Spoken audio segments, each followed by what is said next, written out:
Gaafiin Oromootis Itoophiyaa keessatti deebi'ee ana amanuun. Kanaafuu PP gootan.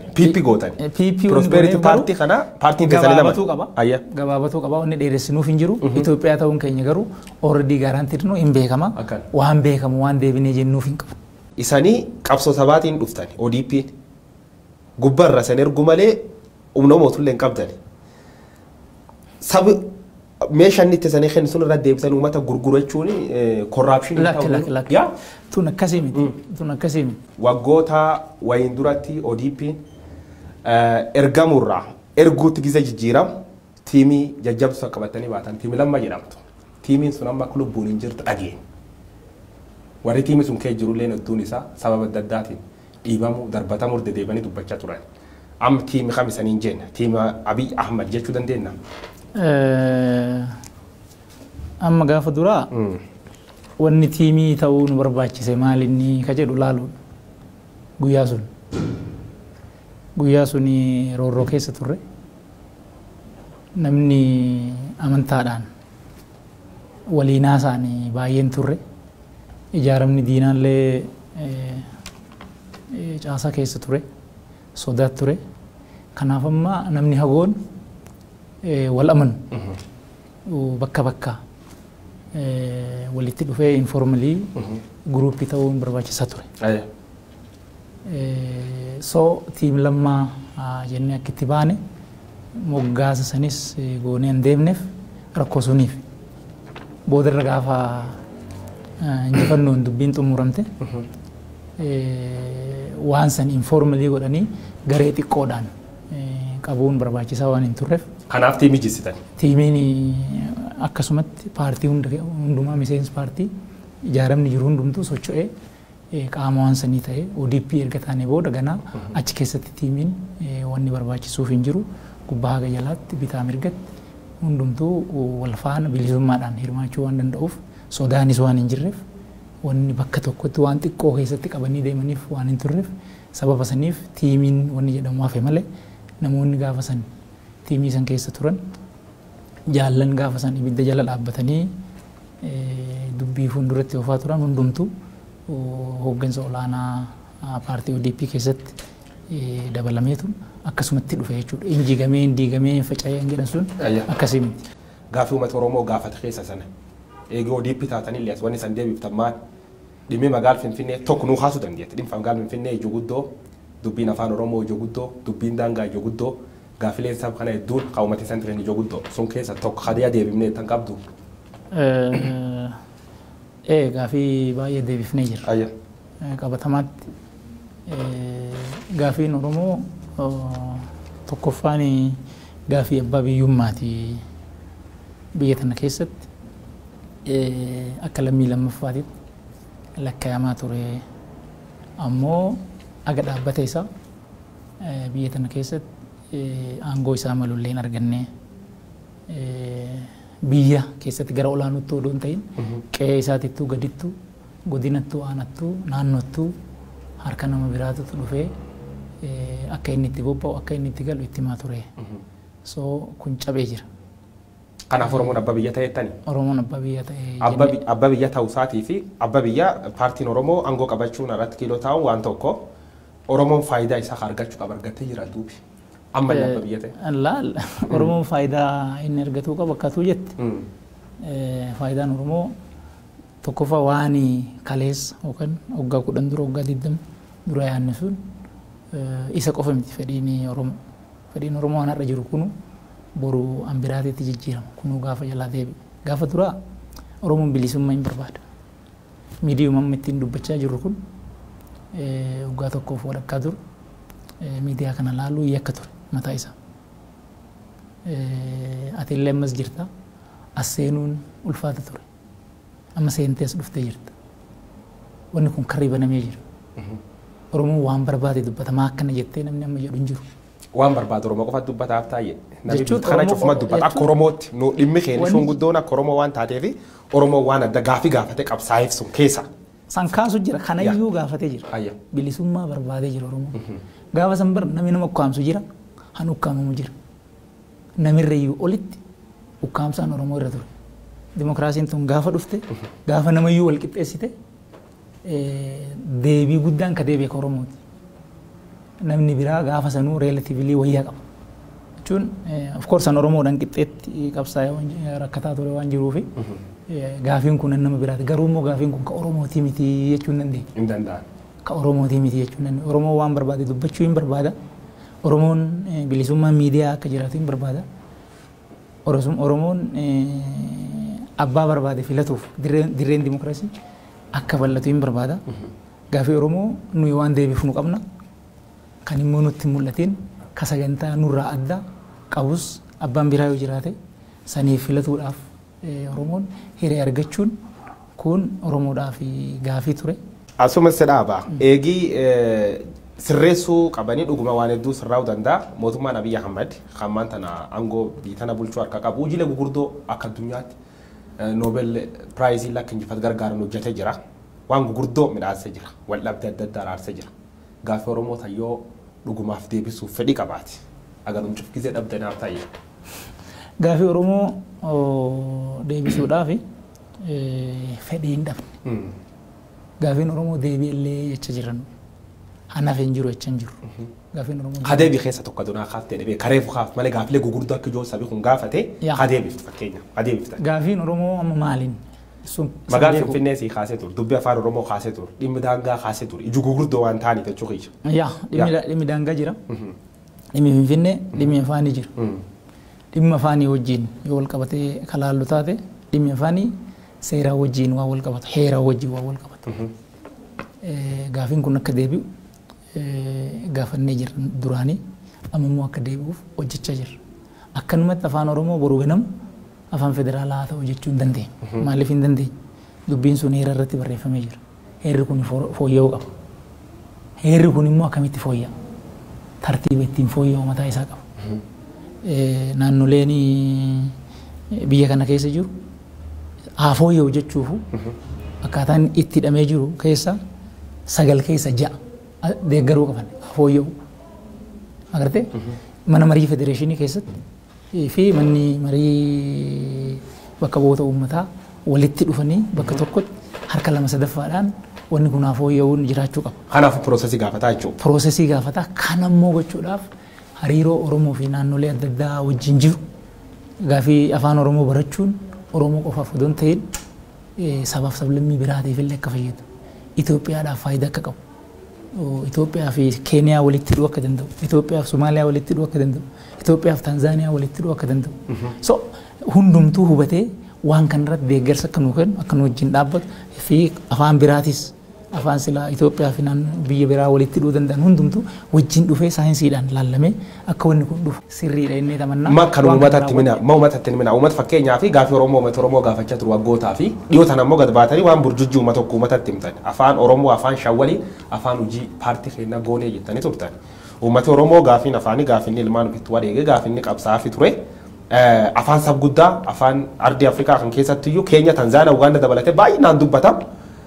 Afaanota gaafiin akkasiituun kahin ka kiraateeriyaa sabaallee yoo laalan waliin madaal waliin gabbaanii afaan Oromoo afaan paartii goon jechuun saba kana qoosum taatu.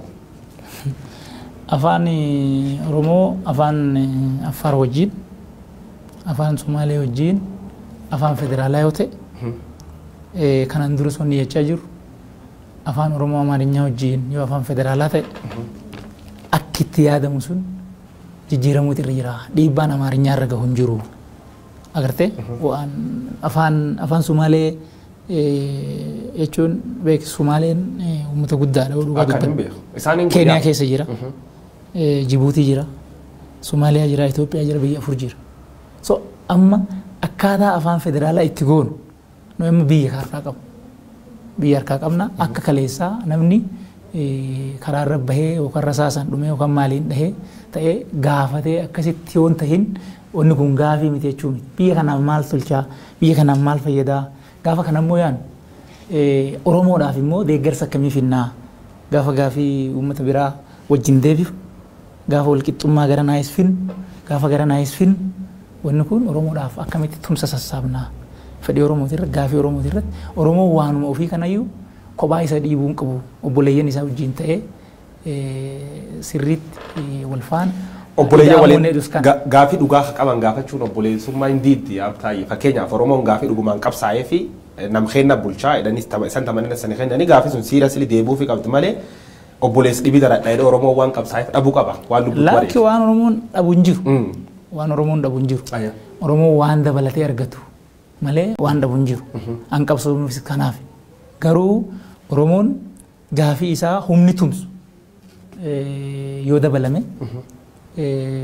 gaafiin Oromoo salphaatti anarra jiru qofa odoon ta'in kaboruu dhalatus deebi'uu danda'a jennee waan amannuuf akkas goone. Sappoortii sun guurratutti gaafiin Oromoo hin deebinee kanaafuu koomiin uummati kaas dhugumaa jechuudha gaafileen sabi qabsaa'e gamma akka hin deebine namanti sanillee. Gaafiin Oromoo laala amma laala waan duratti siin jedhe jidduu hedduudhaan wanni ciccitu yoo jiraatuyyuu dubbiin afaanii akkan siin jedhe heeraan deebi.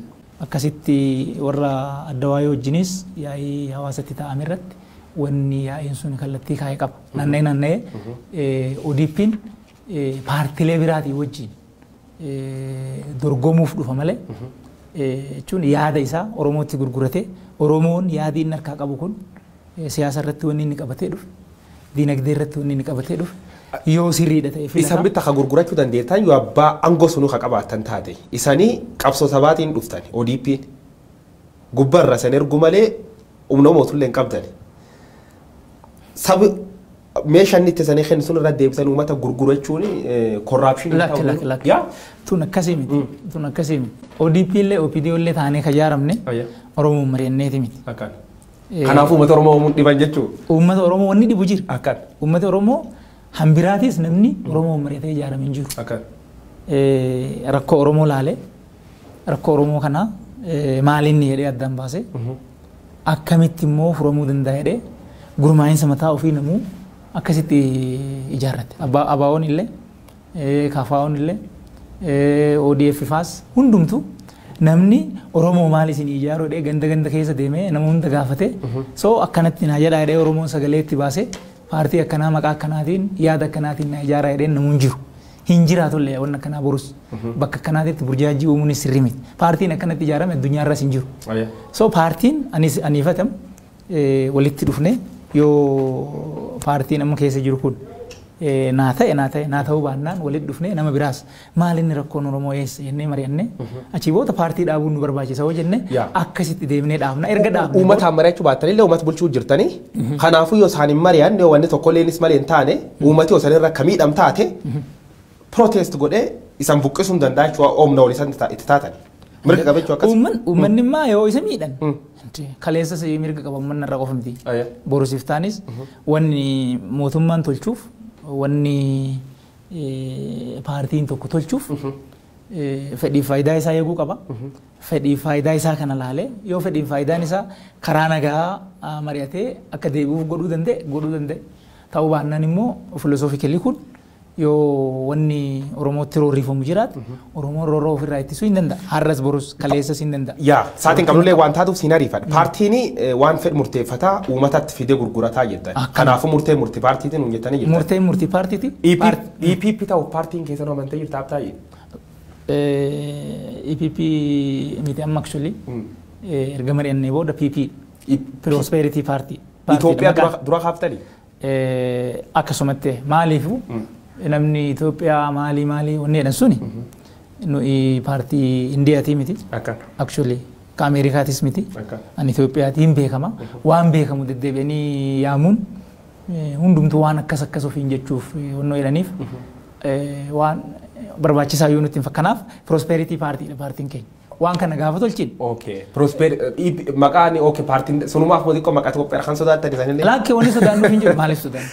Itoophiyummaa keenyatti shakkiin qabu. Itoophiyummaa Oromootis shakkiin qabu. Gaafiin Oromootis Itoophiyaa keessatti deebi'eenneeti anamannuun. Kanaafuu EPP gootan. Prosperity Party kana paartiin keessanii lama. Gabaabatuu qaba wanni dheeressinuuf hin jiru. Itoophiyaa ta'uun keenya garuu already guaranteed nu hin beekama. Waan beekamu waan deebinee jennuuf hin qabu.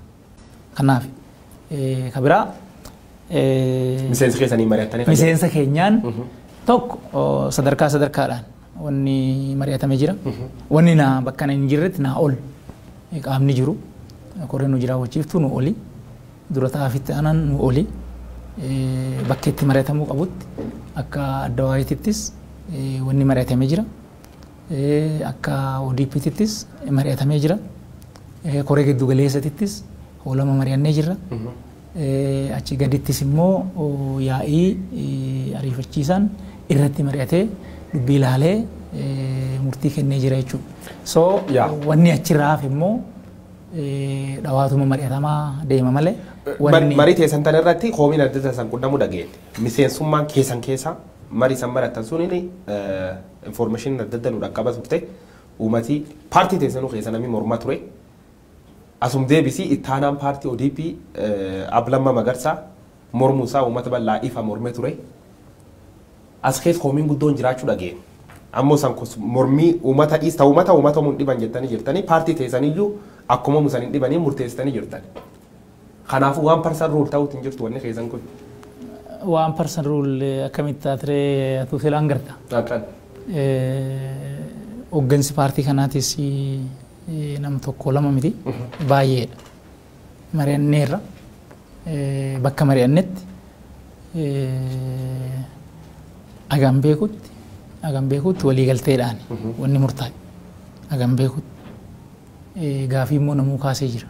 Gaafii ati kaasaa jirtu kan wanni kun gaafii Oromoo wajjin akkamitti deema ofiin of bulchuudha wajjin maal fakkaata gaafii afaanii wajjin maal fakkaata gaafii Finfinnee wajjin maal fakkaata akka jedhu namni gaafii kaasee jira. Gaafii san irratti yaanni kennamee mariin bilcheeffamee eessatti yoom maaltu ta'uu akka danda'uu fi caaseffamni paartiitii fi caaseffamni federaalaas walitti akka hin buune qarqaratti immoo baatu biyya kana keessa yaada sadii jira siyaasa irratti. Gam tokkoon warra maqaa sabaa dhaga'uu hin barbaanne caafii mirgaar caafii bitaa jechuu dandeecha qarqara san ka jiru jira. Waan lammii malee waan sabaa dubbachuun hin ta'uu wanni jedhu jira. Gamanaan immoo waan sabaa malee waan Itoophiyaa waan biyyaa waan waliigalaa dubbachuun hin barbaachisu waan jedhu jira. Achi hedduutti immoo kanas yoo waliin madaalchifnee deemne malee wanni kun rakkoo ta'a. Isaan kan keessa kan? Nuyi jidduu kana jirra. Baalaans gootan. Kasabaallee, paartiillee, kasabaallee, lammiillee waliin deemsisuu jirtan. Kalammiillee wal faana jiraachuutu irra jira. Kanaafuu miseensi paartii keessanii dhimmichi mormuun hin jirtu jechuudha. Miseensi paartii keenya namni gaafii kaase amma sadarkaa mormiititti ka jedhu jechuun yoo mormames rakkiin hin qabu kun yoo mormame namni amma yaa dimokiraasii jechuun ati sinuma beekta biyya irra turtee dhuftees yaa Keeniyaa ollaa teetii tanas hin beekta dimokiraasii gaafa jedhan yaa waa hunda irratti namni walii gala jechuu miti. Namni waan baay'ee irratti walii galee amma waan irratti walii hin galle qabaachuu hin danda'a. Yoo danda'anii sagalee guutuudhaan walqixxee murteessan baay'ee gaariidha. Yoo sun hin ta'in immoo sagalee kennanii caalmadhaan akka itti murteessan jira. Haa ta'u immoo hoogganni keenya keessatti jaallee lammaa wajjinis wal qabatee akka itti dhufne hin beekna. Gaafa ibiddaa sun gaafa rakkoo sun hojii turre jaala keenya adda duree ibidda jala dhaabbatanii nu hoogganaa turani. So kabaja qabnaa fi ulfina qabnaa fi bakka garaagarummaan jirutti garaagarummaan yoo jiraate wanni silaa gaarii ta'u keessatti dubbachuun keessumatti fixachuun gaarii ture. Yaa jaalkeen eegi waan lammaa kaasuun waliin eegitti boroosite kabaj qabnaa fi in jaalannaa jaalkeennaa jettanii jirtanii jaalkeessan ka kabajjan hawumatillee sabab isaa san kabaju mar dhiftan eegi Itoophiyaa guutuu idaa of murteessitan. Inni rifne lakki inni rifne ammasi akkaataan jaalammaan dubbiitti kaasanis hir'ifameera ka jedhu hin jiru. Ammoo soda qabaachuu ammoo dubbatee jira. Lakki ammoo aga paartii keessa bayi jedhanii dhiibanii na baasanitti qabsoo sabatti fufu dubbate paartii keessa dhiibame bahuyyuu yaa'u sodaatee jechuudha lammaan. Lakki sun amma wanni amma paartii keenya keessatti kanaan duras barame namni yaada addaa yoo qabaate yaada addaa qabaachuun cubbuu miti. Amma wannummaan amma walqixxummaan adda waa'ee keessatti dhufuu qabaa jedhamee amma wanni baay'een cabee dhufe kun dur nama gamaggamsiisa. Oromooni waan isaa malee hin arganne rakkoodha. Afaan Oromoo afaan federaalaa ta'uu qaba jedhanii OPDO keessa ta'anii gaafii sun kaasuun nama gamaggamsiisa. Haa ta'u iyyuu malee gaafa sanuu gamaggamaniitu waan ta'e achumatti dhiisan. Malee akka silaa paartii biraa wal muranii wal darbanii jechuun waan baay'ee wal qusachuu ture gaafa sun. Har'a immoo waa hundi cabee bilisummaa miidiyaatis dhufee namni jaala keenya nu wajjin ibidda keessa dhaabbatetti dhiisiti kaanan asuun turin kan nu wajjin walitti dhukaasaa turan akka paartiittis akka mootummaatittis sanii miti kan barbaachisu koottati yaadan dorgomnaa olaantummaa yaadaa bakki kennamuu qaba falmii yaadatiif bakki kennamuu qaba wanni jedhametti so bakka biraatiif bakka dhufee namni waliin haasa'utti wanni yaada isaa maa akkanatti yaade jennuuf hin jiru jechuudha. Asirratti maa akkanatti yaade jechuu baattus fakkeenyaaf eegii waa Lammaa Magarsaa gabbee viiyoo irra sun dubbate waan uummati bal'aan dhaga'e hoomii qabu akka waan kan itti namin jalqaba irra kaasa akka morma ture dubbatanii atammoo fuul feesbuukii hankeetii irratti immediately waqortee turte gaafa 30 jechuudha. Dubbii gizetti keeyyattu jaalle Lammaa Magarsaa ida'amuu fi waan kan akka falman dhageenye viiyoo ettimee namni mormelleen hin jiru qoree hojii raawwachiistuu gubbaatti akka baasuu sabatti argee qoree wannii gubbaatti walumaan mari'annee murteessine guyyaa kaan isumatti rafeette yaa tokko yaada lammeessaa sun deebiftee diimokiraasii keessatti sagalee caalmaa murteessaa maajooritii ruul waan jedhu waan kaaftu fakkaata. Lammaa Magarsaa nama akka uummata Oromootti gurri san darbee nam jajjaba san qabate saniin deemu ittaana paartiiti. Waan inni itti namanii murteessanii majority rule and right wanni jedhan kun diimokiraasii laftamii dhaabtaayyu. Diimokiraasii keessatti yaa'u akkuma siin jedhe jaarsi jaallammaan Oromoo birattis nu birattis ulfina qabu. Ammoo namni tokko tokkichuma. Kana wanni dhugaa haalluuf hin jiru jechuudha. Bakka namni 50 walitti jirutti yoo harka ka kennan taate namni tokko namuu tokkuma tokko qaba. Ulfinni beekumsi wal caaluu hin danda'a. Garuu diimokiraasii gaafa jedhan akkanuma. San akkas ilaalu. Naanna'ee an waan ofii beeku ka barreessu. Bakka hin beeknetti wanni dubbatame yoo jiraate sun rakkoo miti. Bakka hin beeknetti. Garuu immoo ammas kabaja isaanii gabbuusuuf otoo hin ta'in anis isaa ta'u, haadha isaa ta'u, abbaa fe'ee isaa ta'u kabaja namiifuu qaba. Garuu immoo dhugaan beeku namiifuu jedhee hin dabsu jechuudha. Ofiifis jedhee hin dabsu. Nama jechuun even lubbuu xiyyaaf jechuudha dhugaan dabsu.